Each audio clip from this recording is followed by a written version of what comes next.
अध्यक्ष महोदय, अवकाळी पाऊस, अतिवृष्टी, गारपीट, दुष्काळ या विषयावर अल्पकालीन चर्चेमध्ये भाग घेतलेल्या अध्यक्ष येत आहेत सदस्यांची यादी मी या ठिकाणी वाचतो। विजय वडेट्टीवारजी, विरोधी पक्षनेता जयंत पाटील, रणजित सावरकर, संजय सावकारे, बालाजी कल्याणकर, अनिल देशमुख, राजेंद्र शिंगणे, भास्कर जाधव, नारायण कुचे, बच्चू कडू, प्रकाश सोळंकी, विश्वजित कदम, समीर कुनावार, आशीष जयस्वाल, राजेश टोपे, प्रशांत बम, सुमनताई पाटील, उदय सिंग राजपूत, विनोद अग्रवाल, अशोक चव्हाण, हरिभाऊ बागडे, दीपक चव्हाण, रमेश बोरनारे, सुरेश वरपुडकर, श्वेता महाले, प्राजक्त तनपुरे, सुहास कांदे, अमित झनक, बबनराव लोणीकर, दिलीप बनकर, कैलास पाटील, जितेश अंतापूरकर, प्रणिती शिंदे या सदस्यांनी अतिशय महत्त्वाच्या अशा अवकाळी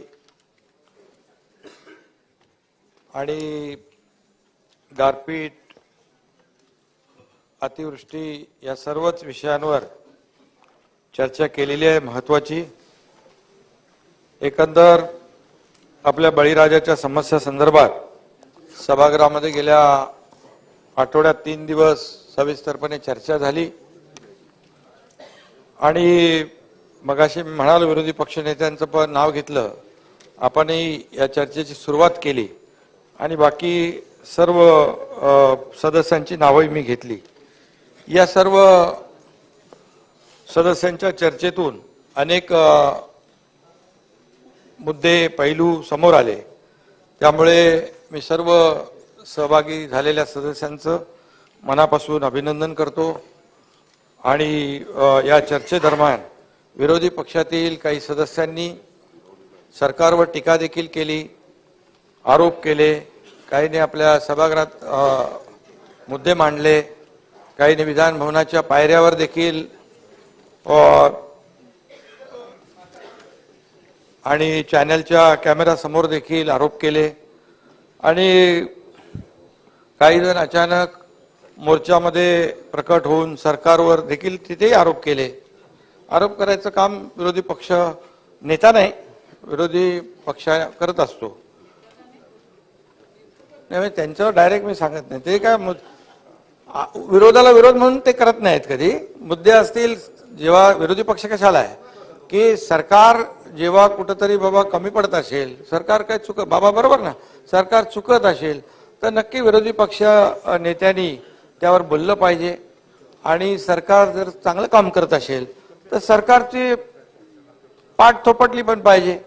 असं विरोधी पक्ष नेत्याचं काम, मी विरोधी पक्ष नेता होतो, केवळ विरोधाला विरोध म्हणून कधी या सभागृहामध्ये कोणी काम केलेलं नाही आणि त्यामुळे हे सरकार शेतकरी विरोधी आहे, नुकसानीचे पंचनामे झाले नाहीत, मदत कधी वाटणार, असे अनेक प्रश्न त्यावेळेस विचारले गेले, आरोपही केले गेले।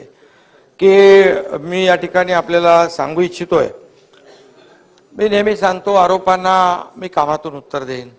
आरोपाला ज्या पद्धतीने खालच्या पातळीवरचे आरोप या ठिकाणी आपण सभागृहात नाही गेले 1.5 वर्ष 1.25 वर्ष आपण पाहतोय की पातळी सोडून देखील आरोप प्रत्यारोप होऊ लागले। हे आपलं काय महाराष्ट्राची संस्कृती नाहीये, हे महाराष्ट्राचं कल्चर नाहीये आणि परंपराही नाहीये। परंतु असो, मी नेहमी सांगतो की मी आरोपांना कामातून उत्तर देईन आणि मी ते कामातून उत्तर आजही या ठिकाणी त्याचप्रमाणे देतोय की गेल्या महिन्याच्या अखेरीस झालेल्या अवकाळी पावसाच्या नुकसान भरपाईला आम्ही विरोधी पक्षनेते अवघ्या महिन्याभरामध्ये सुरुवात केलेली आहे आणि नोव्हेंबर डिसेंबर मधल्या अवकाळी पावसाचं गारपीट यामुळे झालेल्या नुकसानीचे प्राथमिक पंचनामे जवळपास 100% पूर्ण झाले। 32 जिल्ह्यापैकी 26 जिल्ह्यांचे पंचनामे जे आहेत ते 100% पूर्ण आहेत। परभणी, अकोला, अमरावती, नागपूर, गोंदिया आणि चंद्रपूर या 6 जिल्ह्यातले पंचनामे थोडेफार बाकी आहेत। 9,75,059 हेक्टर बाधित क्षेत्र झालेला, अवकाळीसाठी अंदाजे 2,000 कोटींची नुकसान भरपाई देखील या ठिकाणी देय आहे। जसे जसे पंचनामे होतील तसतसा निधी शेतकऱ्यांच्या खात्यात डीबीटीद्वारे जमा होईल। किंबहुना विरोधी पक्षनेत्यांना मी सांगू इच्छितो की आजच मी होतो, दोन्ही विरोधी पक्ष दोन्ही उपमुख्यमंत्री होते, आमचे मंत्रिमंडळातील सहकारी होते. काही सिंबॉलिक चेक देखील आम्ही आता म्हणजे त्यांच्या डीबीटीने आता पैसे जातील, जमा होतील, पण सिंबॉलिक त्या ठिकाणी त्यांना चेकचं वाटप देखील केलेलं आहे.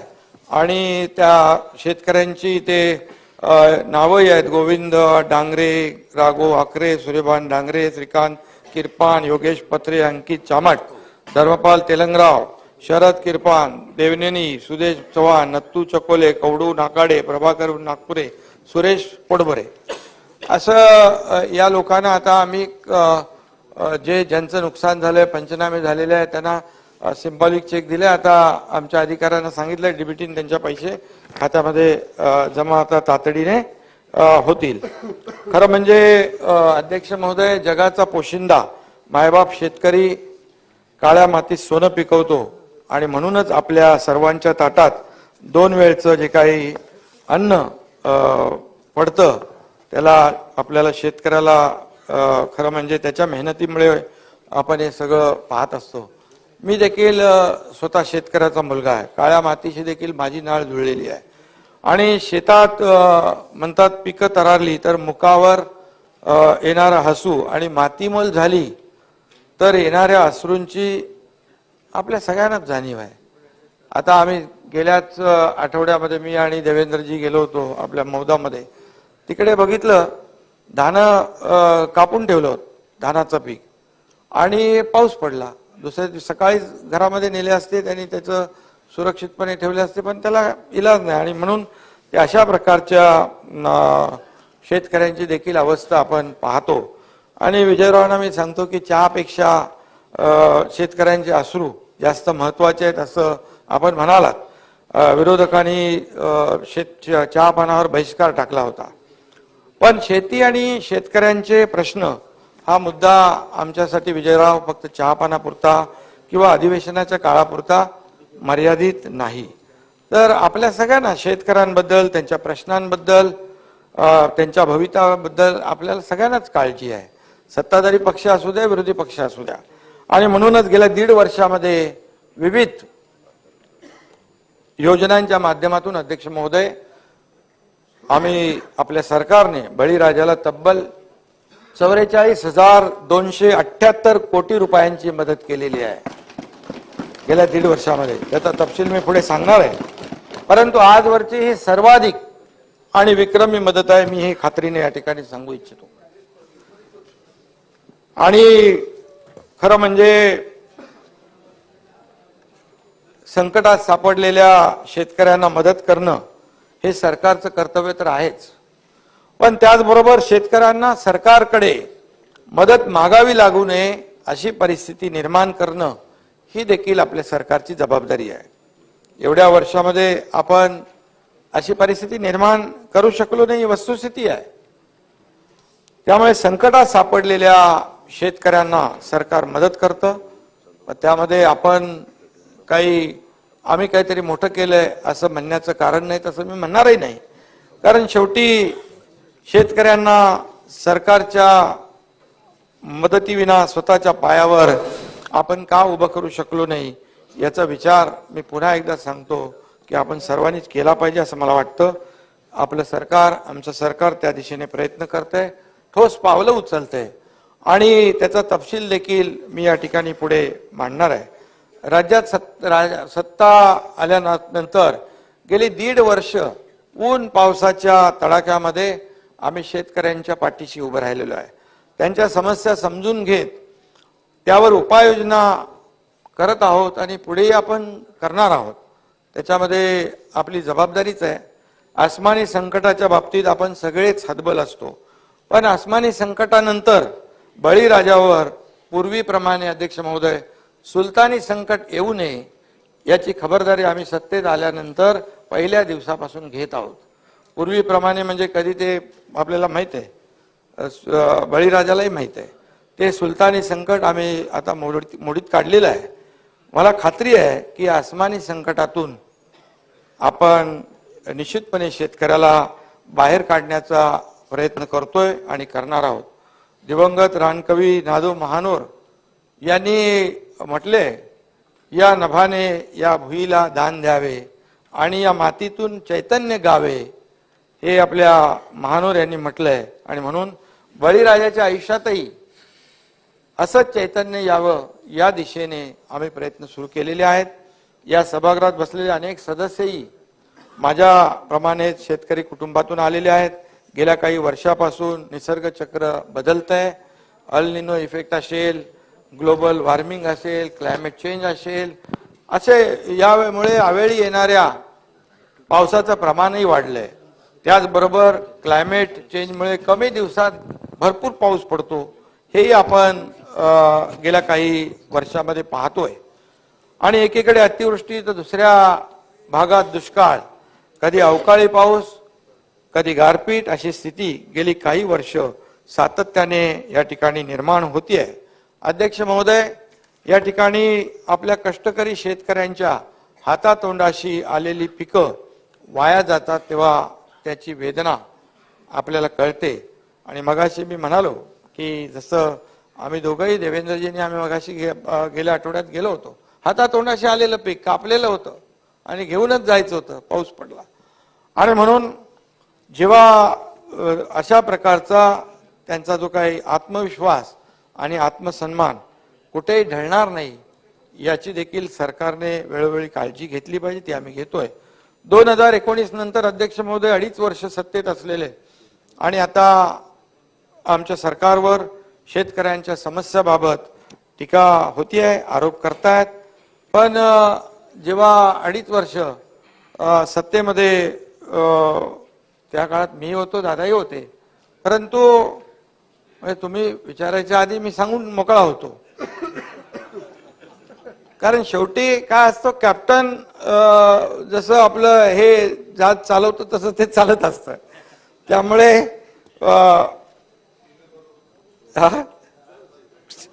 त्यामुळे या ठिकाणी आरोप करताना आत्मपरीक्षण देखील होणं आवश्यक आहे, आत्मचिंतन देखील आवश्यक आहे. गेल्या सरकारपेक्षा निम्म्या कालावधीमध्ये अध्यक्ष महोदय आम्ही कितीतरी पटीने अधिक मदत शेतकऱ्यांना दिली आहे. त्याचा तपशील देखील या ठिकाणी समोर मी मांडणार आहे. आधीच्या सत्ताधाऱ्यांप्रमाणे घोषणा करून फक्त शेतकऱ्यांना पोकळ आश्वासनं किंवा त्यांच्या तोंडाला पानं पुसण्याचं काम आम्ही केलेलं नाही. शेतकऱ्यांच्या खात्यात पैसे जमा करून त्यांचे अश्रू पुसण्याचं काम आम्ही केलेलं आहे, हे मी या ठिकाणी छातीटोकपणे सांगू इच्छितो. 30 जून 22 रोजी आमचं महायुती सरकार सत्तेत आलं आणि अवघ्या काही दिवसातच जोरदार पाऊस आणि काही भागात अतिवृष्टीसारखी परिस्थिती निर्माण झाली. आणि मुख्यमंत्री पदाची शपथ घेतल्यानंतर पहिल्याच आठवड्यात मला वाटतं मी आणि देवेंद्रजी आपण कुठं गडचिरोलीत गेलो होतो, नुकसानीची पाहणी करण्याकरिता अध्यक्ष महोदय गडचिरोलीला गेलो. आणि त्या संपूर्ण कालावधीमध्ये मी सातत्याने, आम्ही सगळेजण बाधित जिल्ह्याच्या जिल्हाधिकाऱ्यांशी संपर्कात होतो. माझं कुटुंब माझी जबाबदारी असं म्हणून फक्त केवळ घरी बसून VC द्वारे बैठका आम्ही घेतल्या नाहीत, आम्ही प्रत्यक्ष फील्डवर गेलो आणि शेतकऱ्यांशी बोललो, बांधावर गेलो आणि त्या ठिकाणी इतरांना फक्त सूचना देत बसलो नाही. वस्तुस्थिती आहे. आणि आमचं काम, मी काय आमचे सत्ताधारी नाही, विरोधी पक्षातल्या लोकांनाही माहित आहे, मी काय उगाच काहीतरी जास्तीचं बोलत नाही. परंतु थेट ग्राउंडवर जाऊन शेतकऱ्यांना शेतावर भेटणं, अधिकाऱ्यांशी आम्ही बोलत होतो. आपल्याला सातत्याने विचारणारा कोणीतरी आहे हे लक्षात आलं की यंत्रणा देखील अलर्ट होत असते, यंत्रणा देखील काम करते. कलेक्टर लोक स्वतः, तहसीलदार तर ठीक आहे, पण कलेक्टर स्वतः त्या ठिकाणी जिथे गारपीट झाले, अवकाळी झाले, तिथे जाताना पाहणी करताना देखील आपण पाहिलेलं आहे. आणि म्हणून यासाठी आपण देखील, सरकारचे प्रमुख असू द्या, मंत्री असू द्या, आपण देखील या सर्व बाबींवर लक्ष ठेवून थेट लोकांशी संपर्क साधला पाहिजे. परवा कोणीतरी म्हणालं की मुख्यमंत्री आणि आमचे सहकारी सतत दौऱ्यावर असतात. खरं म्हणजे या विधानाला मला उत्तर द्यायची काही इच्छा नव्हती, परंतु पोराटोरांना लहानपणीच नीट समजावून सांगितलं तर मग पुढे त्यांचा मार्ग सहसा चुकत नाही. परंतु एकच सांगतो, मी काय कोणाचं नाव घेत नाही, परंतु मुख्यमंत्र्यांचं काम असतं त्यांनी राज्याच्या कानाकोपऱ्यामध्ये जायलाच पाहिजे, जनतेशी थेट संवाद त्यांचा असायलाच पाहिजे आणि त्यांच्या समस्या जाणून घेणं हे देखील आमचं काम आहे. म्हणजे लंडन दौऱ्यापेक्षा राज्यातल्या कानाकोपऱ्यात गेलेलं केव्हाही चांगलं असतं आणि म्हणून जे कोरोना काळात आपल्या मतदारसंघातही न फिरकणाऱ्यांना मला काही जास्ती महत्त्व द्यायचं नाहीये, परंतु ज्यांनी माझ्यावर दौऱ्यावर टीका केली त्यांच्या मतदारसंघात देखील अध्यक्ष महोदय कोरोना काळामध्ये कोविड काळामध्ये लोकांना धान्य वाटप आणि इतर जे काही वाटप करण्याचं कामही आपण केलेलं आहे.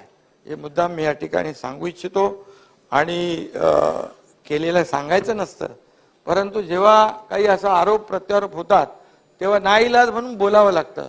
हे दिलेलं एका हाताने दिलेलं दुसऱ्या हाताला कळता कामा नये अशा प्रकारची माझी वृत्ती आहे. परंतु काही गोष्टी ज्या आहेत या तुम्हालाही समजल्या पाहिजेत म्हणून मी बोलतोय. नाही अवकाळ हे का आला ना शेतकरी परत थोडा रेफरन्स ऐका बोलू द्या. शेतकरी अडचणीत असताना नाना भाऊ आम्ही कधी घरात नाही बसलो. प्रत्येक वेळी नानाला माहित आहे, प्रत्येक वेळी आम्ही बांधावर गेलोय, शेतात गेलोय आणि त्यांची परिस्थिती समजून घेतली आहे, त्यांना मदतही केलेली आहे. अधिवेशनाच्या काळात देखील अवकाळी झाल्यानंतर देखील आम्ही दौरे केले आणि शेतकऱ्यांसाठी हे सरकार जे आहे हे सातत्याने प्रयत्न करत आहे, संकटमोचक म्हणून काम करणार आहे. आणि म्हणून यंदाही काही ठिकाणी दुष्काळी परिस्थिती आहे तर काही ठिकाणी अवकाळी पावसामुळे शेतकरी हैराण झालाय. राज्यात सरासरीच्या 90% असमान पाऊस झाल्यामुळे या ठिकाणी पाण्याचं संकट निर्माण झालंय. दुष्काळ जाहीर करण्यात राज्य सरकारने दिरंगाई केली असा बिनबुडाचा आरोप देखील विरोधकांकडून झालाय. परंतु तुमच्या माहितीसाठी सांगतो, केंद्राच्या पथकाने नुकतीच आपण दुष्काळग्रस्त जाहीर केलेल्या तालुक्यांना देखील भेटी देऊन पाहणी केलेली आहे आणि यापूर्वी देखील आपण सत्तेत होता. तुम्हाला माहित आहे की केंद्राने दिलेल्या मुदतीमध्ये प्रस्ताव पाठवला तरच केंद्राचं पथक येतं आणि पाहणी करतं. ज्या अर्थी केंद्रानं पथक पाठवलं याचा अर्थ मुदतीमध्ये दुष्काळ जाहीर केला हे उघड आहे आणि म्हणूनच त्यामुळे इथून पुढे तरी अंधारामध्ये अशा प्रकारचे बाण मारण्याचे आरोप होऊ नये एवढीच अपेक्षा आहे. आणि अध्यक्ष महोदय, या 40 तालुक्यातल्या शेतकऱ्यांना 2587 कोटी इतक्या रकमेची मदत देण्याबाबत केंद्र सरकारला देखील मागणीचं पत्र दिलेलं आहे आणि त्यावर केंद्राने IMCT इंटर मिनिस्ट्रियल कोऑर्डिनेशनल टीम पाठवली. त्यापैकी 15 पैकी 9 जिल्ह्यांना भेटी देखील दिलेल्या आहेत आणि शासनाच्या संबंधित वरिष्ठ अधिकाऱ्यांची त्यांच्याशी बैठकही झाली. ही मदत लवकर प्राप्त करून घेण्याबाबत केंद्रीय गृहमंत्री अमित शहा यांच्याकडे देखील एक बैठक होईल. त्यामुळे लवकरात लवकर केंद्राकडून निधी मिळेल असा विश्वास देखील मला आहे. केंद्राच्या निकषात न बसलेल्या परंतु कमी पाऊस झालेल्या 1021 महसूल मंडळांमध्ये दुष्काळ सदृश परिस्थिती जाहीर करण्यात आलेली आहे. या मंडळांमधील शेतकऱ्यांच्या कर्जांचं पुनर्गठन, चालू वीज बिलात 33% सूट, विद्यार्थ्यांच्या परीक्षा शुल्कात माफी आदी सर्व उपाययोजना या ठिकाणी सरकारच्या वतीने करण्यात येत आहेत. त्याचबरोबर रोजगार हमीच्या निकषांमध्ये देखील काही प्रमाणामध्ये शिथिलता देण्यासह 8 वेगवेगळ्या सवलती लागू केल्या आहेत. नुकसानग्रस्त शेतकऱ्यांना दिलासा देण्याकरता आम्ही NDRFच्या दरात दुप्पट दरानं शेतकऱ्यांना मदत देण्याचा निर्णय घेतला होता. त्यावेळेस 2 हेक्टरच्या ऐवजी ती मर्यादा 3 हेक्टर केली. जिरायतीसाठी 13,600 रुपये, बागायतीसाठी 27,000 रुपये व बहुवार्षिक पिकांसाठी 36,000 रुपये हे प्रति हेक्टर या दराने भरपाई देखील दिली आपण. एनडीआरएफने आता दर काही प्रमाणात वाढवले तरीही त्यांच्यापेक्षा अधिक दराने वाढीव नुकसान भरपाई आपण देणार आहोत. गेल्या वेळेस शेतकरी बांधवांना जितकी नुकसान भरपाई मिळाली किंबहुना त्यापेक्षा यावेळेस अधिकच मिळेल हे देखील मी या ठिकाणी सांगू इच्छितो. कमी होणार नाही. या नुकसानीकरता सध्याच्या एसडीआरएफच्या दराने मदत द्यायची झाल्यास अंदाजे अध्यक्ष महोदय 1175 कोटी इतका खर्च आला असता. मात्र राज्य शासनानं वाढीव दरानं मदतीचा निर्णय घेतलेला आहे व हेक्टरी मर्यादा वाढवल्यामुळे 1851 कोटींचा लाभ आपण शेतकऱ्यांना देतोय. 1851 कोटी, 1175 लागला असता 1851 कोटी. पिकांच्या नुकसानीकरता एसडीआरएफच्या दरामध्ये 2015 पासून सुधारणा झाली नव्हती. आम्ही त्यात सुधारणा करून वाढीव दरानं मदत केली आणि करत आहोत. जानेवारी ते ऑक्टोबर 2023 या काळात झालेली अतिवृष्टी, अवकाळी आणि पुरामुळे झालेल्या पिकांच्या नुकसानीकरिता 1757 कोटी रुपये वितरित करण्याचा निर्णय झाला आहे. त्यापैकी 300 कोटीपेक्षा जास्तीचं वाटप देखील झालेलं आहे. विजयराव, शेतकऱ्यांच्या हितासाठी राज्याच्या इतिहासात प्रथमच असे अनेक निर्णय आम्ही घेतले. द्राक्ष बागांचं गारपिटीने नुकसान होऊ नये, डाळिंबाच्या बागांचं गारपिटीने नुकसान होऊ नये यासाठी त्यांच्या आच्छादनांसाठी मनरेगामधून मदत देण्याचा देखील आम्ही निर्णय घेतलाय. या आच्छादनांसाठी लागणारं जे प्लॅस्टिक आहे ते जे आपण इम्पोर्ट करतो त्याची इम्पोर्ट ड्युटी परवडत नाही म्हणून ते सगळेच लोक ते घेऊ शकत नाहीत. त्यामुळे आपण मेड इन महाराष्ट्र आपल्याकडेच महाराष्ट्रामध्येच MIDC मध्ये अशा प्रकारचं जे उत्पादन आहे ते बनवण्याचा देखील आपण प्रयत्न करतोय. त्यामुळे द्राक्ष बागायतदारांना शेतकऱ्यांना मोठा फायदा त्यामुळे होणार आहे. अवकाळीमुळे शेतकऱ्यांचं संपूर्ण जे द्राक्ष बागांचं स्ट्रक्चर डॅमेज होतं त्याला पुन्हा उभं करण्यासाठी मदत यावेळेस आपण करतोय आणि शेडनेट, हरितगृहाच्या लोखंडी सांगाड्यांच्या पुनर्बांधणीसाठी या ठिकाणी आपण 232 कोटींचं कर्ज रूपाने देण्याचा निर्णय आपण घेतलेला आहे नानाभाऊ. आणि त्यावरील व्याजावर 50% सवलत देण्यासाठी अनुदान देण्याचाही विचार आपण करत आहोत. त्यासाठी 46 कोटी रुपये इतका खर्च अपेक्षित असून त्याच्या मंजुरीसाठी नाबार्डच्या मान्यतेने राज्यातील राज्य सहकारी बँक जी आहे ती कर्ज उपलब्ध करून देण्याचा निर्देश आपण त्यांना दिलेला आहे. हा देखील निर्णय हा राज्यातला पहिल्यांदा होणारा निर्णय आहे. त्यामुळे आपण म्हणतो की त्यांचं द्राक्ष बागायतदारांचं मोठं नुकसान आहे. त्याच्यामध्ये काही लोक मोठे व्यापारी असतात पण छोटे व्यापारी जे आहेत ते अगदी कोलमडून जातात. यामधून मोठ्या प्रमाणावर दिलासा मिळू शकतो.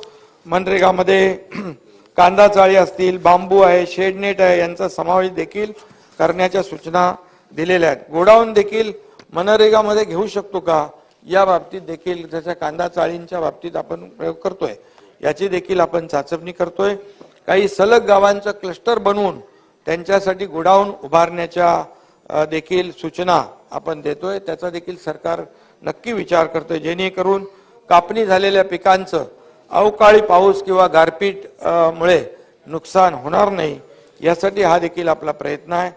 इतके वर्ष सततच्या पावसामुळे विजयराव होणाऱ्या नुकसानीची केवळ चर्चा व्हायची परंतु मदतीसाठी कुठलीच तरतूद यामध्ये किंवा योजना नव्हती. परंतु केंद्राचा 24 तासात 65 मिलीमीटर पावसाचा निकष होता तो आम्ही बदलला. विशेष बाब म्हणून सततच्या पावसामुळे होणाऱ्या नुकसानीकरिता सुरुवातीला 755 कोटी रुपये 59 लाख आणि नंतर 1500 कोटी रुपये आपण मंजूर केले सततच्या पावसाच्या नुकसानीपोटी. अशा रीतीने सुमारे 36 लाख शेतकऱ्यांना 2255 कोटी 69 लाख इतका निधी आपण मंजूर केला. यंदाचा दुष्काळ आणि अवकाळीची मदत 4438 कोटी रुपये इतकी आहे. अशा रीतीने मदत व पुनर्वसन विभागाच्या माध्यमातून एकूण मदत निधी 14,891 कोटी रुपये इतका आहे. शेतकऱ्यांकरता नमो शेतकरी महासन्मान निधी योजना यावर्षी आपल्या सरकारने सुरू केला. जसं केंद्र सरकारची आदरणीय प्रधानमंत्री महोदयांनी जी शेतकऱ्याला वर्षाला 6,000 रुपये देण्याचा निर्णय घेतला होता, तशाच प्रकारची योजना राज्य सरकारने त्यांचे 6,000 केंद्राचे, आपले 6,000 असे सुरू केले आणि त्याकरिता 5,700 कोटी इतक्या रकमेची तरतूद देखील केली आणि 85,60,000 शेतकऱ्यांच्या बँक खात्यावर आदरणीय प्रधानमंत्री महोदयांच्या शुभ हस्ते पहिला टप्पा 1,720 कोटींचा आपण जमा देखील केलेला आहे. हे देखील मी या ठिकाणी आपल्याला सांगू इच्छितो. शेतकऱ्यांना आपत्तीमुळे नुकसानीला नेहमी सामोरं जावं लागतं. इतकी वर्ष प्रीमियमच्या रकमेमुळे कोणाची वाजवायची आहे? अनेक शेतकरी तसेच वाजवायला इकडच्या लोकांना बरोबर येते. इतकी वर्ष प्रीमियमच्या रकमेमुळे अनेक शेतकरी पीक विमा घेत नव्हते. मात्र आपल्या सरकारने केवळ 1 रुपयात पीक विमा योजना देण्याचा निर्णय घेतला आणि पीक विमा घेणाऱ्या शेतकऱ्यांच्या संख्येत तब्बल विजयराव 177% वाढ झाली आहे. 177%. हा देखील इतिहास, हा देखील मिळाले. दाखवतो ना पुढे किती मिळाले ते. 2023च्या खरीप. हेच तर तुम्ही मान्य करत नाही मिळालेलं. अरे विचारा ना, नाही आकडे आहेत माझ्याकडे. 223च्या खरीप हंगामामध्ये राज्यातल्या 1 कोटी, अरे सुनील तिकडे नाही आहे मुंबईमध्ये, 1,70,00,000 व रब्बी हंगामामध्ये 66 लाख शेतकऱ्यांनी पीक विमा योजनेत विक्रमी सहभाग नोंदवलेला आहे. विम्याच्या प्रीमियमची रक्कम सरकार भरती आहे. मागील वर्षी यासाठी 2,000 कोटी रुपयांची तरतूद केली होती. यावर्षी विजयराव 5,174 कोटी रुपयांची तरतूद केली सरकारने. आम्ही नुसता 1 रुपयात पीक विमा देऊन थांबलो नाही, तर पूर्वी शेतकऱ्यांची जी आता आपण म्हटलं की तक्रार असायची की विमा कंपन्या नुकसान भरपाई देत नाहीत, त्या बाबतीत आम्ही कठोर भूमिका घेतलेली आहे आणि विमा कंपन्यांच्या अधिकाऱ्यांची बैठक घेतली. त्यांना नुकसान भरपाई पोटी योग्य तो मोबदला शेतकऱ्यांना देण्यास सांगितला. त्यामुळे या खरीपामध्ये झालेल्या नुकसानीपोटी विमा कंपन्यांकडून 2,121 कोटी इतकी नुकसान भरपाई मंजूर करण्यात आली आहे अग्रिम. आणि त्यापोटी कंपन्यांकडून 1,217 कोटी एवढी रक्कम अग्रिम वाटप झाली. 25% अग्रिम वाटप झालेली आहे. त्यामुळे शेतकऱ्यांना मोठा दिलासा मिळालेला आहे. विजय भाऊ मगाशी म्हणाले की तिकडे पीक विम्यामध्ये जी आहे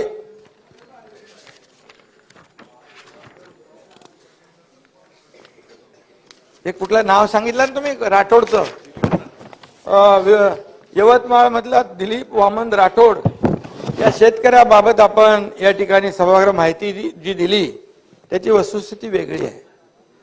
दिलीप वामन राठोड या शेतकऱ्याचे एकूण 3 अर्ज होते.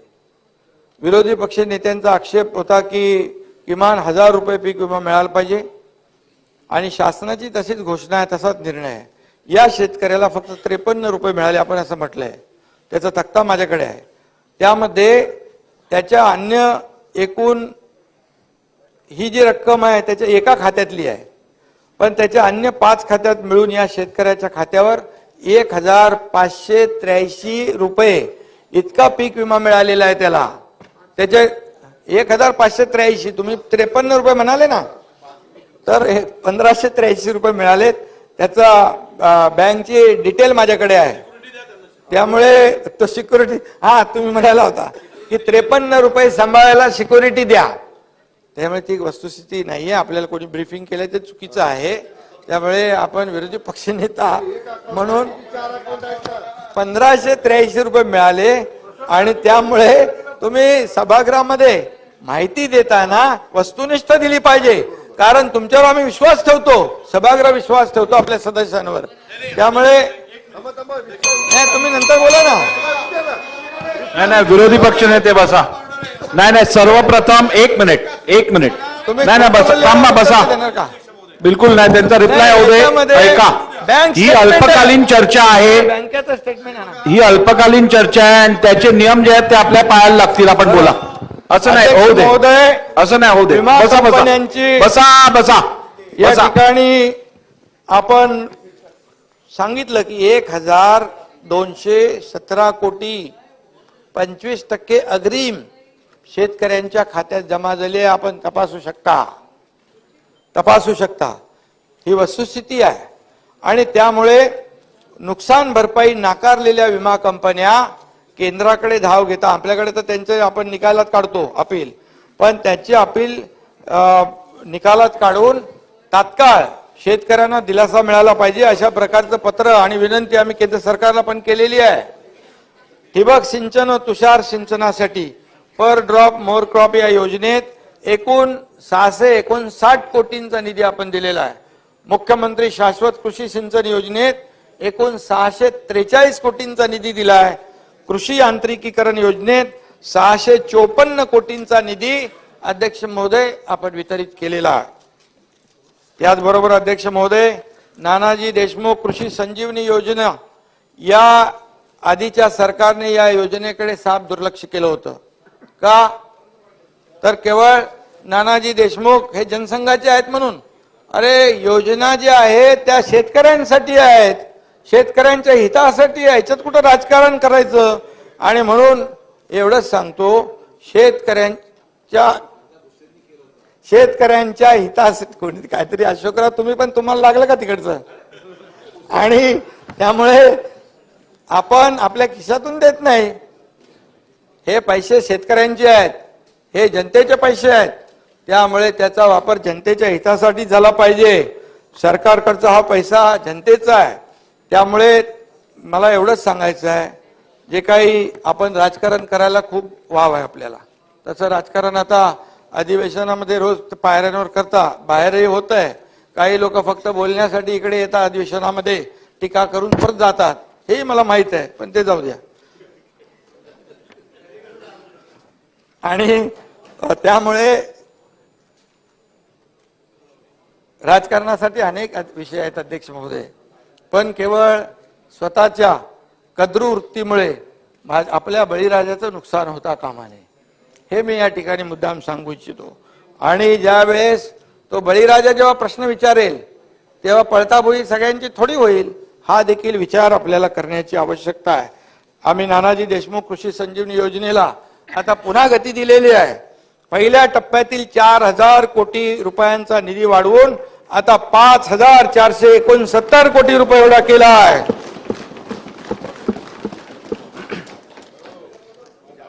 सोळा जिल्ह्यामध्ये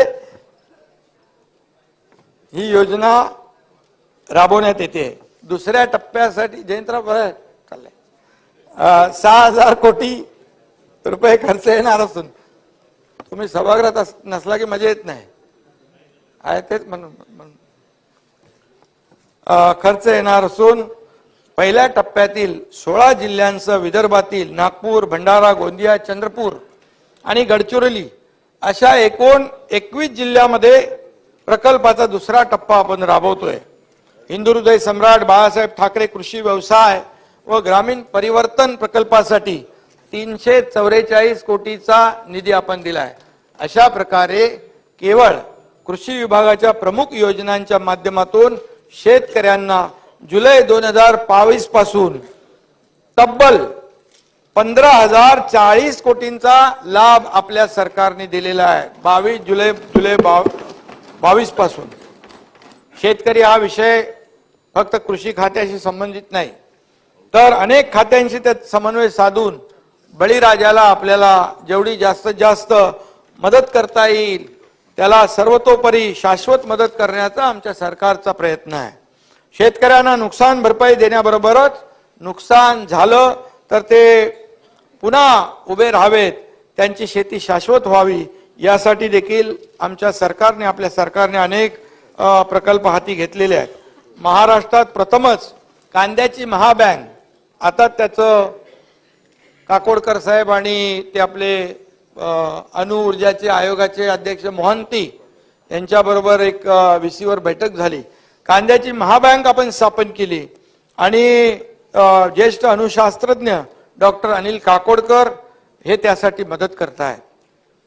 न्यूक्लिअर तंत्रज्ञानाचा वापर करून कांदा इरॅडिशनचा हा पथदर्शी प्रकल्प जो आहे हा कांदा उत्पादकांच्या समस्येवर कायमस्वरूपी उपाय ठरेल अशा प्रकारचा आपल्या सरकारचा प्रयत्न आहे.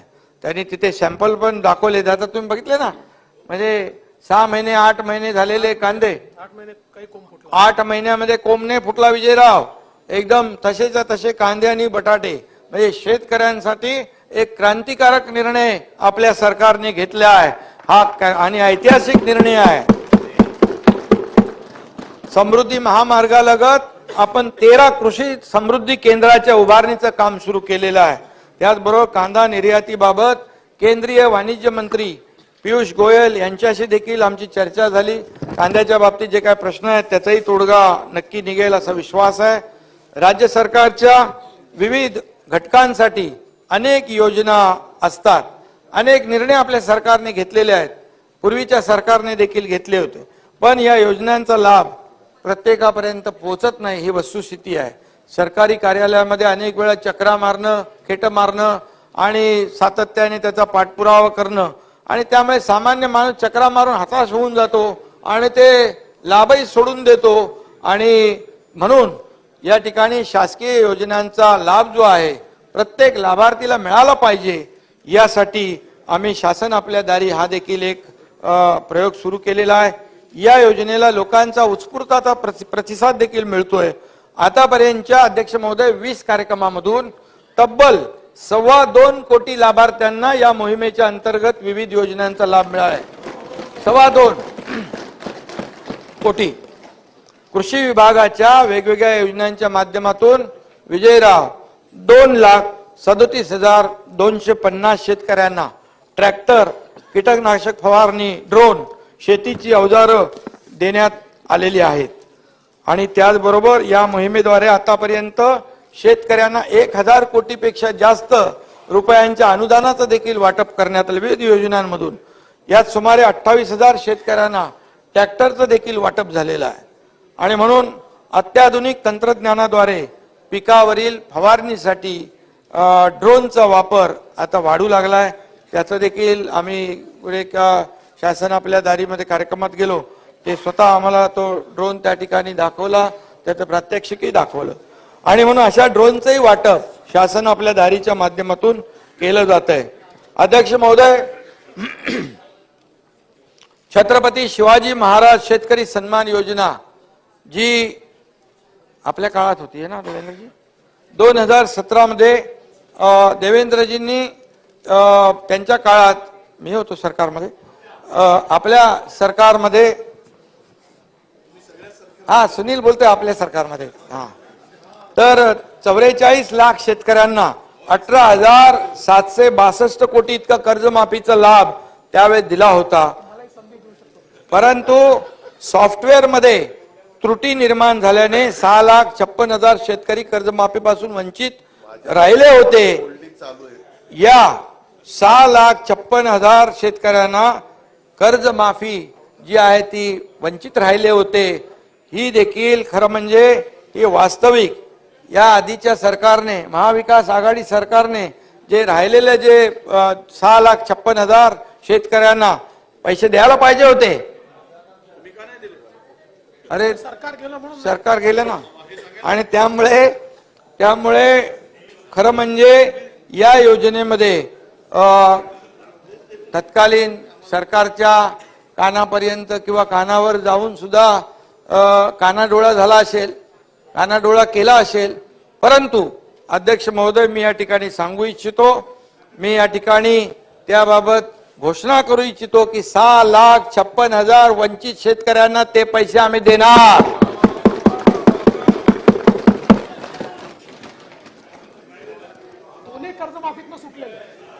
वास्तविक या आधीच्या सरकारने 2.5 वर्षाच्या काळात ती जबाबदारी घ्यायला पाहिजे होती.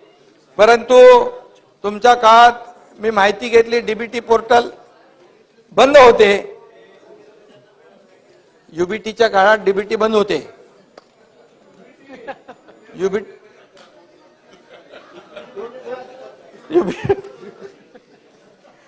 समजून घ्या ना, समजून घ्या. आणि का बंद होते ते मलाही कळलं नाही, आपल्यालाही कळलं नाही. कळलं असेल तर सांगा. पण एकच आहे, मी आणि आमचे दोन्ही उपमुख्यमंत्री राज्यभरात फिरतो, त्यामुळे हा प्रश्न आम्हाला समजला आणि आम्ही त्याची सोडवणूक करण्याचा निर्णय देखील अध्यक्ष महोदय घेतलेला आहे. मला वाटतं आपण इग्नोर करणं, टाळणं हा आमचा पिंड नाही. आणि जे शेतकरी वंचित आहेत त्यांना त्याची पूर्ण पडताळणी करून त्यांना मदत दिली जाईल. आणि म्हणून मी एवढंच सांगतो, जेव्हा आपण मैदानात म्हणजे आपण शेतीवर जातो, बांधावर जातो, तेव्हा हे शेतकरी सांगतात आमचे तेव्हाचे पैसे बाकी आहेत, या दुसऱ्या कर्जमाफीचे पैसे बाकी आहेत, ते आम्ही चुकवतो, बिलकुल चुकवतो. आणि म्हणूनच आपल्याला सांगतो, महात्मा ज्योतिराव फुले शेतकरी विजयराव कर्जमुक्ती योजना 2019 मध्ये नियमित कर्जफेड करणाऱ्या शेतकऱ्यांना प्रोत्साहनपर 50,000 रुपये देण्याचा निर्णय झाला होता. बरोबर आहे, 50,000 रुपये निर्णय देण्याचा मागच्या सरकारने घोषणा केली. परंतु अध्यक्ष महोदय त्यासाठी तरतूदच केली नव्हती. ती तरतूद आम्ही GR काढून या ठिकाणी हे दादा नाही, ऐका ऐका ऐका ऐका, रिप्लाय होऊ दे, अरे रिप्लाय होऊ दे, रिप्लाय होऊ दे, रिप्लाय होऊ दे. नाही, ऐका ऐका, मला त्यांचं ऐका, सगळं स्पष्टीकरण मिळणार. दादांनी विजयराव अजित दादा तेव्हा काय राज्याचे प्रमुख नव्हते, तरी सुद्धा त्यांनी तो प्रस्ताव पुढे नेला होता 50,000 रुपये देण्याचा. परंतु तो मुख्यमंत्र्यांनी तो थांबून टाकला आणि 50,000 रुपये 50,000. बसा बसा, असं नाही, बसा बसा, रिप्लाय नाही, रिप्लाय होऊ दे. अध्यक्ष महोदय, शेतकऱ्यांचा अन्याय सहन झाल्यामुळे दादा इकडे आले आणि म्हणून दादा कधी अन्याय सहन करत नाही, ते आपण सगळ्यांनी बघितलं. आता चला पुढे. अरे बाबा जयंतराव दादानी तो प्रस्ताव पुढे नेला होता, परंतु शेवटी कोणाच्या हातात असतं, त्यामुळे त्यांना शेतकऱ्यांचा अन्याय सहन नाही झाला म्हणून तिकडे आले. आणि म्हणून त्यामुळे अध्यक्ष महोदय ही तर आम्ही 2017 राहिलेले देखील हे देतोय आणि 50,000 जे आहेत, जे नियमित कर्जफेड करणारे शेतकरी जे आहेत त्यांचे पैसे आम्ही त्याची पूर्तता करतोय, तेही वाटतोय. म्हणजे हे देखील मी या ठिकाणी सभागृहाला सांगू इच्छितो. म्हणजे आश्वासनं देऊन आणि त्याला शेतकऱ्यांच्या तोंडाला पानं पुसवायची, त्याला झुलवत ठेवायचं, बोलाचीच कडी बोलाचाच भात, हे आम्ही कधी केलं नाही, करणार नाही. दिले ताई, दिले ना 50,000 रुपये. आणि त्याला ऐका ऐका ऐका ऐका ऐका ऐका नियमित कर्जफेड करणाऱ्या शेतकऱ्यांना अनुदान देण्यास सुरुवात आम्ही केली. ऐका ना, ऐकलं तर बोलणार. आतापर्यंत 14,31,000 शेतकऱ्यांच्या बँक खात्यामध्ये सुमारे 5,190 कोटी रुपये जमा केले आणि उरलेत ते पण देणार. जे बघा, तुमच्याकडे कोणी असतील तर तुम्ही सांगा, त्याला लगेच आम्ही देऊन टाकू चेक फाडून. डीबीटी केंद्र सरकारने, ए बाबा सुनील, अरे इथं माझ्याकडे आकडे आहेत सुनील, तुझ्याकडे तिकडे मोखाड्याला कोण असेल शेतकरी रिप्लाय काय डिस्टर्ब करू नका. अध्यक्ष महोदय, केंद्र सरकारने प्रथम केंद्रात सहकार विभागाची निर्मिती केली. केंद्रीय गृहमंत्री अमित शाह साहेबांनी या खात्याचा कार्यभार हाती घेतलेला आहे आणि आमच्या विनंतीला मान देत महाराष्ट्रातील साखर कारखान्यांचा प्राप्ती कर माफ करण्याचा निर्णय केंद्र सरकारने घेतला, तो 10,000 कोटी रुपये. हे देखील ऐतिहासिक निर्णय झालेला आहे. तुम्ही म्हणता दिल्लीला कशाला जाता, दिल्लीला कशाला जाता, याच्यासाठी जातो आम्ही, शेतकऱ्यांना मिळवून देण्यासाठी, लाभ मिळवून देण्यासाठी. त्यामुळे यामुळे जवळपास 10,000 कोटींचा दिलासा राज्यातल्या सहकारी कारखान्याला मिळालेला आहे. जयंतराव बरोबर आहे ना? बरोबर आहे, मान्य आहे. आणि त्यांनी सहकार से समृद्धी हा मंत्र वास्तवात आणण्यासाठी त्यांनी प्रयत्न सुरू केलेले आहेत. अध्यक्ष महोदय, राज्यातल्या 12,000 पॅक्स म्हणजे प्राथमिक कृषी पतसंस्थांचं संगणकीकरण करून त्याचं सक्षमीकरण देखील आपण करतोय अध्यक्ष महोदय. आणि म्हणून या ठिकाणी आमच्या दिल्ली दौऱ्यावर सातत्याने मगाशी म्हटल्याप्रमाणे टीका होते, सभागृहात नाही बाहेर होते. आणि हे सगळं जे आहे आम्ही जे जातो त्या जनतेच्या भल्याचे जे प्रकल्प आहेत ते मार्गी लावण्यासाठी जातो, केंद्राकडून निधी मिळवण्यासाठी जातो. आपल्याला जयंतराव मी सांगतो की नगर विकास विभाग असेल, इरिगेशन असेल, इतर विभाग असतील, याचे प्रस्ताव मी पाठवतो. एकही रुपया कट न करता सगळा प्रस्ताव मंजूर होतो. यासाठी आम्ही जातो केंद्राकडे, दिल्लीकडे. आणि खाजगी कामं घेऊन आम्ही दिल्लीला कधी जात नाही. का हो दादा? बरोबर आहे, बरोबर आहे. अजित दादा आणि अशोकराव चव्हाण इकडे आहेत. तुम्हाला बाहेर बसून बंद दाराआड चर्चा आम्ही करत नाही. ते पण बाहेरच होते. जे करतो ते अरे बाबा कसं आहे, आता ते जाऊ दे, ते गुप्त बाब आहे. अंदर की बात आहे, अंदर की बात आहे. आणि ती आता इथे सांगणं बरोबर नाही ना, सांगायची नको.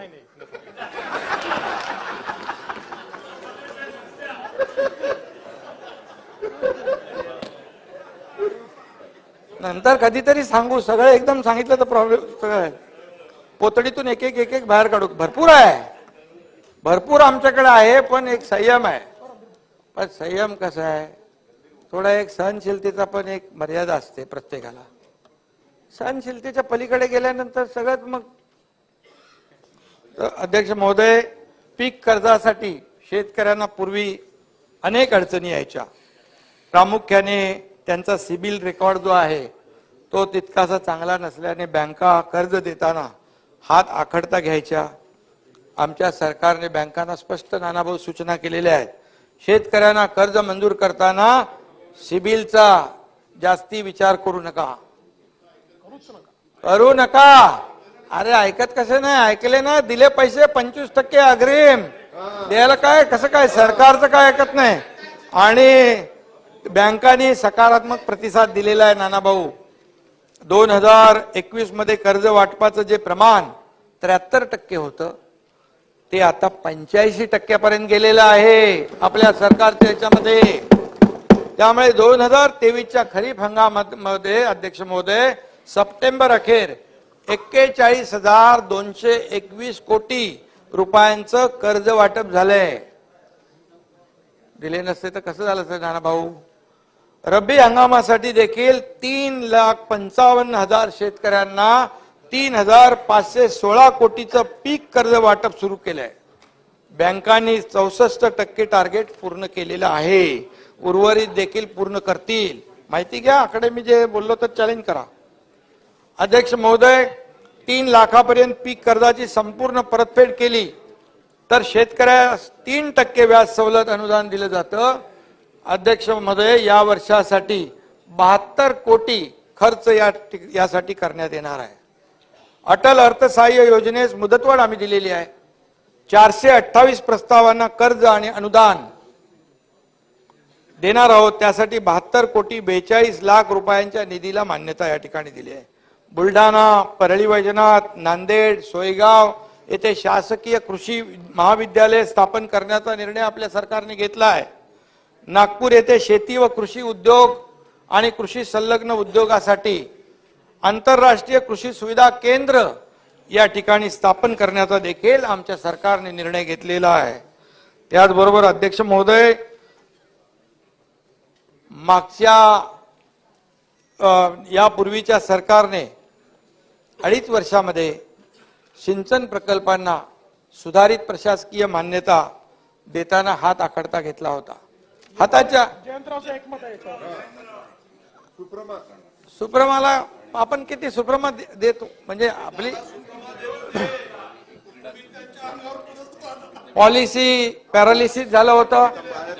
आपल्या सरकारने आमच्या शासनाने 1.5 वर्षात 65 प्रकल्पांना तब्बल 66,000 कोटींच्या सुधारित प्रशासकीय मान्यता दिल्यामुळे सिंचन प्रकल्प जे आहेत मार्गी लागत आहेत आणि त्यामुळे सिंचनाचा उर्वरित अनुशेष जो आहे केवळ अमरावती विभागात आहे तो या सुधारित प्रशासकीय मान्यता मिळाल्यामुळे पूर्णपणे भरून निघेल.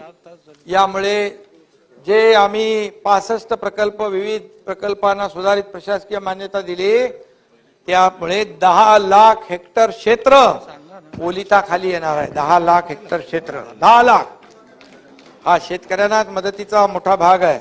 यामुळे राज्याच्या रब्बीच्या क्षेत्रातही वाढ होईल आणि अन्नधान्य उत्पादनातही वाढ होईल. प्रधानमंत्री कृषी सिंचाई योजनेअंतर्गत अध्यक्ष महोदय मार्च 2023 अखेर 10 प्रकल्प जे आहेत ते पूर्ण झालेत. जून 2025 पर्यंत उर्वरित 17 प्रकल्प पूर्ण होतील आणि यासाठी 2,990 कोटी रुपयाची तरतूद सरकारने केलेली आहे. अध्यक्ष महोदय, सगळ्यात महत्वाचं म्हणजे मराठवाडा वॉटर ग्रीड सारखा महत्वाकांक्षी आणि अत्यंत महत्वाचा प्रकल्प मागच्या सरकारने केवळ द्वेषापोटी भासणात गुंडाळून ठेवला, तो रद्द केला. त्या प्रकल्पाचं देखील आम्ही दोघंच होतो त्यावेळेस, आपण शपथविधी घेतली तेव्हा कॅबिनेटला, मला वाटतं पहिल्याच दिवशी केला आपण, आणि या प्रकल्पाचं पुनरुज्जीवन करण्याचा निर्णय आम्ही घेतला, आमच्या सरकारने घेतला. या योजनेसाठी देखील केंद्राने अर्थसहाय्य करावं यासाठी आम्ही आदरणीय प्रधानमंत्री महोदयांना विनंती केली आहे आणि त्याचा पाठपुरावा आम्ही करतोय. नक्की खात्री आहे की आम्हाला यामध्ये यश येईल. त्याचबरोबर अध्यक्ष महोदय, कोरोना नंतर लंपीमुळे देखील राज्यातील पशुधनाचं मोठं नुकसान झालं. मरण पावलेल्या विखे पाटील इकडे आहेत पशूंच्या मालकांना एकूण 91 कोटी 76 लाख रुपयांची मदत आमच्या सरकारने केलेली आहे. 91 कोटी 76 लाख रुपये. तर इतर योजनांकरता देखील चालू वर्षी 242 कोटी 92 लाखांची तरतूद केलेली आहे. अध्यक्ष महोदय, त्याचबरोबर बांगलादेशने संत्र्याच्या आयातीवर 40% आयात शुल्क लावल्याने आपल्याकडचा संत्रा उत्पादक शेतकरी अडचणीत आला, निर्यातदार, आणि त्याची अडचण दूर करण्यासाठी सरकारने निर्यातीसाठी 139 कोटी रुपयाचं अनुदान मंजूर केलं संत्रा उत्पादकाला. कांदा निर्यातीवर निर्बंध आल्याने कांद्याचे भाव घसरले, त्यामुळे कांदा उत्पादकांना दिलासा देण्यासाठी आमच्या सरकारने 350 रुपये क्विंटल दराने अनुदान मंजूर केलं. 851 कोटींचं अनुदान त्यांना आपण देतोय. ऐतिहासिक आहे. कधी काही अगोदर कधी हा असा निर्णय झाला नव्हता. पहिल्यांदा हा क्रांतिकारी निर्णय आहे. अध्यक्ष महोदय, मार्च 2023 ते जून 2023 या कालावधीमध्ये हमी भावाने 4,124 कोटींचा हरभरा सरकारने खरेदी केला. त्याचा लाभ 3,92,000 शेतकऱ्यांना मिळाला आणि एकूण 77,31,000 क्विंटल हरभरा खरेदी करण्यात आला आहे. अध्यक्ष महोदय, या खरीप हंगामामध्ये 1,86,00,000 क्विंटल धान व इतर भरड धान्य खरेदी या ठिकाणी केलेला आहे. त्याकरिता अध्यक्ष महोदय 3,800 कोटी इतकी रक्कम 5,06,000 शेतकऱ्यांना दिलेली आहे. त्यामुळे हा देखील एक चांगला निर्णय आपण घेतला आहे. अध्यक्ष महोदय, शेतीच्या शाश्वत प्रगतीसाठी काही महत्वाच्या योजनांना देखील सरकारने वेग दिलेला आहे, गती दिलेली आहे. आणि गतिमान सरकार आहे, निर्णय घेणारं सरकार आहे, पॉझिटिव्ह आहे, प्रॅक्टिकल आहे. थोरात साहेब बरोबर आहे ना? तर त्याने मान्य आहे. खरं ते असं दुसऱ्यासारखे हे करत नाही, खऱ्याला खरं सांगतो. नदीजोड प्रकल्प आणि जलयुक्त शिवारचा दुसरा टप्पा राबवून महाराष्ट्राला दुष्काळ मुक्त कसं करता येईल यासाठी देखील सरकार प्रयत्नशील आहे. मला वाटतं तेव्हा देवेंद्रजी मुख्यमंत्री होते, जलयुक्त शिवार योजना सुरू झाली, वॉटर लेवल वाढू लागली, टेबल वाढू लागला, लोकांना बोरिंगला विहिरींना पाणी वाढू लागलं आणि शेतकऱ्यांना त्याचा फायदा होऊ लागला. आणि अशा परिस्थितीमध्ये या त्यांच्या संकल्पनेतून पहिल्या टप्प्यात या ठिकाणी चांगलं यश मिळालं, शेतकऱ्यांना त्याचा फायदा झाला. केंद्राने देखील मला वाटतं आपला मॉडेल प्रशंसा केली जलयुक्त शिवार योजनेची, परंतु केंद्राच्या अहवालात महाराष्ट्र नंबर 1 ला आला जलयुक्त शिवार योजनामध्ये. परंतु शेतकऱ्यांच्या हिताची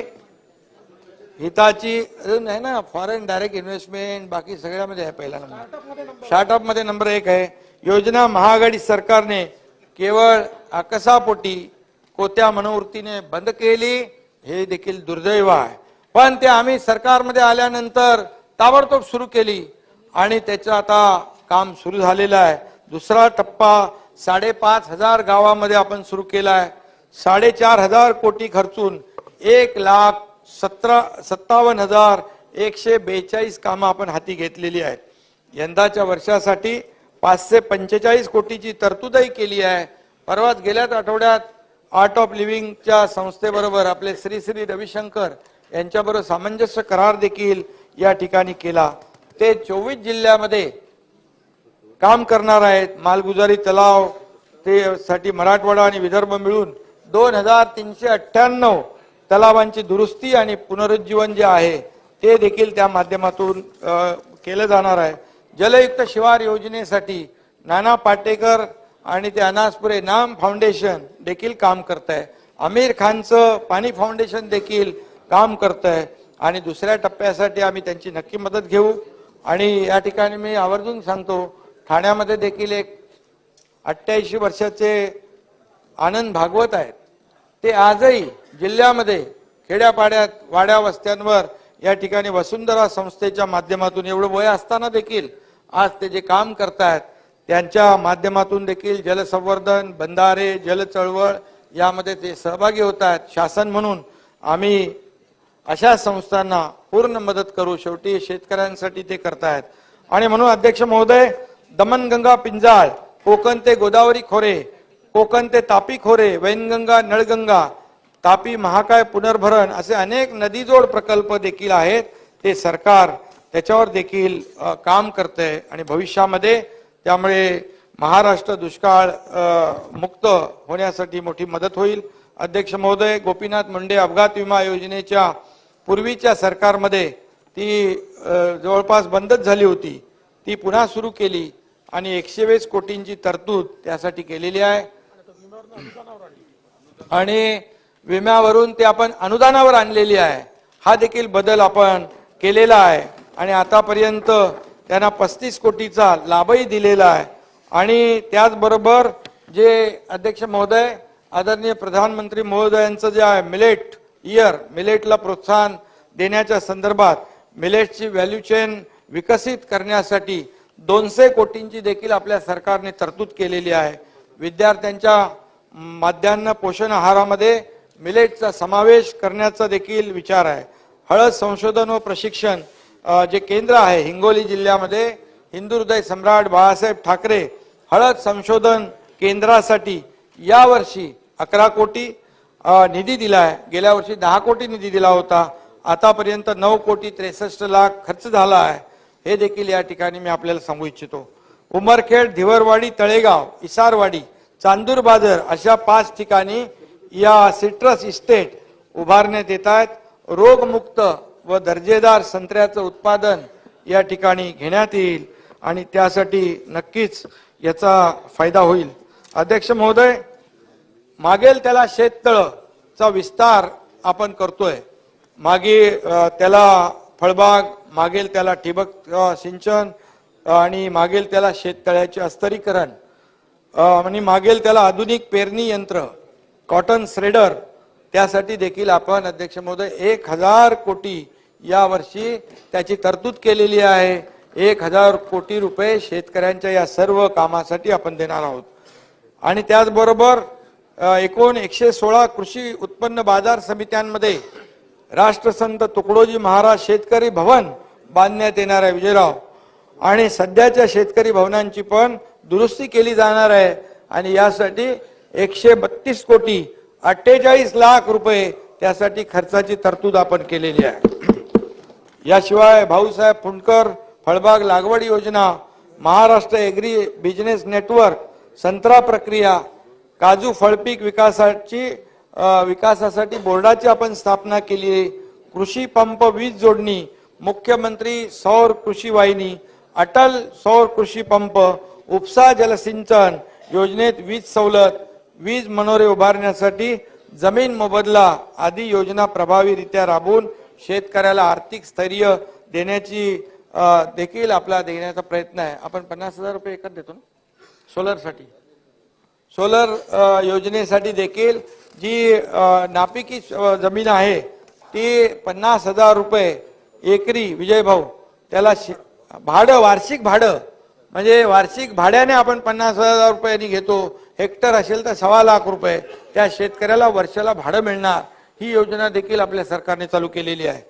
आणि म्हणून अध्यक्ष महोदय, महाराष्ट्रामध्ये शेतकरी आत्महत्या हा अतिशय गंभीर विषय आहे आणि एकाही शेतकऱ्याने आत्महत्या केली तरी ती खरं म्हणजे आपल्या सगळ्यांसाठी दुःखदच आहे.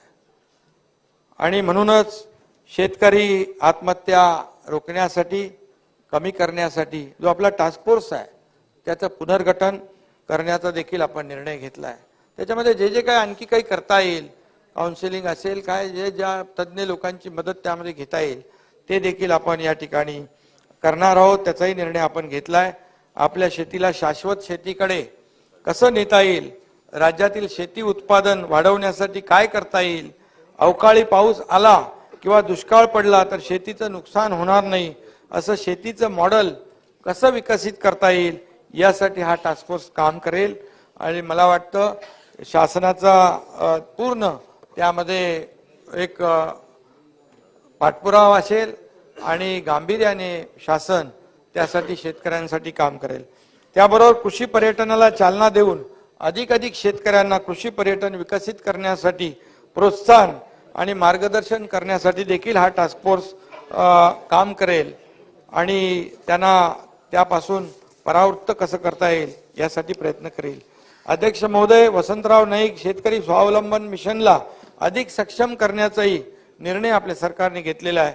सततची नापिकी, कर्जबाजारीपणा, कर्ज परतफेडीचा तगादा, त्यामुळे निर्माण होणारा ताणतणाव जो आहे आदी कारणामुळे शेतकरी आत्महत्या करतो आणि त्यासाठी या विषयावर काम करणारे समुपदेशक असतील, ज्येष्ठ संपादक असतील, निवृत्त पोलीस अधिकारी असतील, कृषी विद्यापीठांचे प्राध्यापक असतील, स्वयंसेवी संस्था असतील, सामाजिक कार्यकर्ते असतील, कीर्तनकार असतील, अशा सर्वांची मदत यामध्ये सरकार घेईल आणि त्यावर प्रभावीपणे अंमलबजावणी करेल. त्याचबरोबर अध्यक्ष महोदय, गेल्या 1.5 वर्षामध्ये दुष्काळ असेल, अतिवृष्टी असेल, अवकाळी असेल, पूर असेल, गारपीट असेल, प्रत्येक आपत्तीत, संकटामध्ये आमचं सरकार शेतकऱ्यांच्या पाठीशी खंबीरपणे उभं राहिलेलं आहे आणि वेळोवेळी मदत दिलेली आहे. कोणी आतापर्यंत झाली नसेल एवढी विक्रमी मदत आपण करतोय. आणि अध्यक्ष महोदय, मगाशी मी म्हटलं की तब्बल 44,000 कोटी रुपये आमचं सरकार कृषी क्षेत्रासाठी आणि शेतकऱ्यांना सक्षम करण्यासाठी खर्च करणार आहे. 44,000 कोटी सगळं तुम्हाला देतो डिटेल.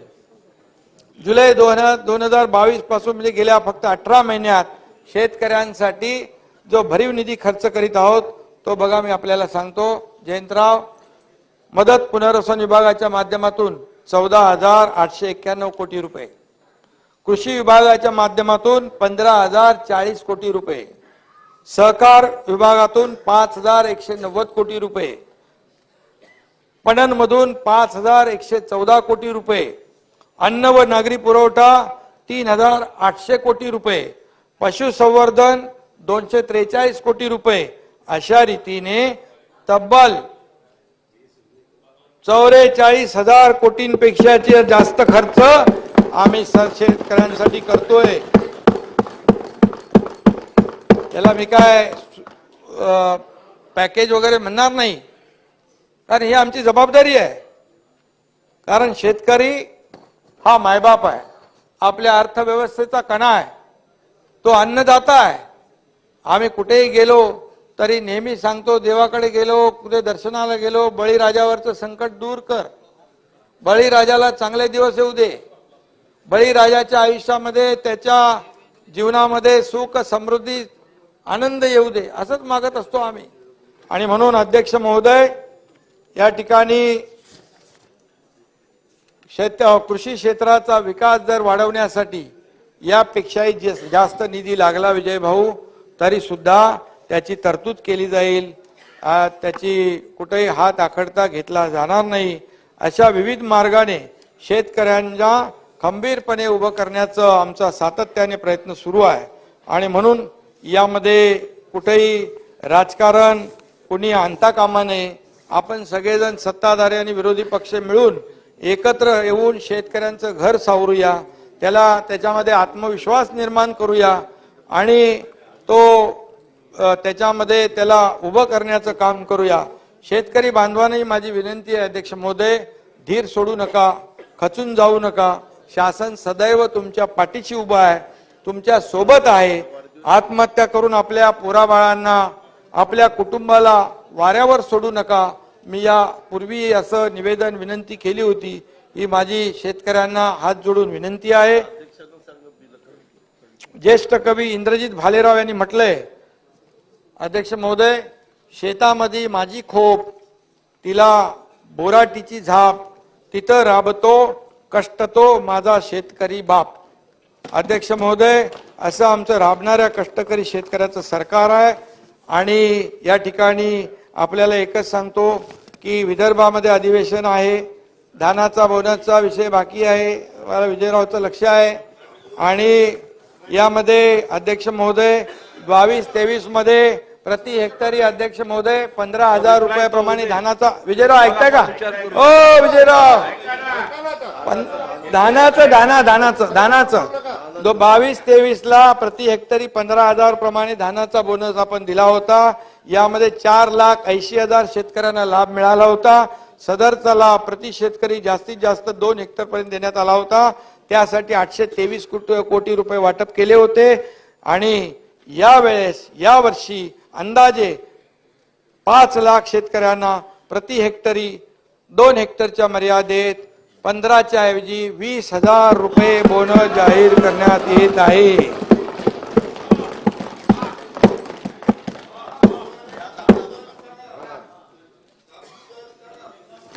त्यामुळे तुमच्यापेक्षा जास्त 1,000 कोटी रुपयांची तरतूद केली आहे. आणि अध्यक्ष महोदय, आता एक शेवटचा आहे, कोकणातले लोक पण आपले आहेत, तिकडे आहेत. कोकणामधले विशिष्ट परिस्थिती व आव्हाने विचारात घेता या पूर्ण क्षेत्राचा एकत्रित विकास होणं गरजेचं आहे. अध्यक्ष महोदय, त्याकरिता संपूर्ण क्षेत्राचं नियोजन केल्यास सिंचन, उद्योग, पर्यटन, मत्स्य व्यवसाय, बंदरे विकास व दळणवळण अशा क्षेत्रांचा एकात्मिक विकास प्रभावीपणे होऊ शकतो. आणि याकरता कोकणामध्ये काम करणाऱ्या सर्व यंत्रणांच्या कामामध्ये सुसूत्रता आली पाहिजे. यासाठी कोकण क्षेत्र विकास प्राधिकरण स्थापण्याचा निर्णय सरकारने घेतलाय आणि या पुरवणी मागण्यामध्ये 500 कोटी रुपयांची तरतूद त्यासाठी केलेली आहे.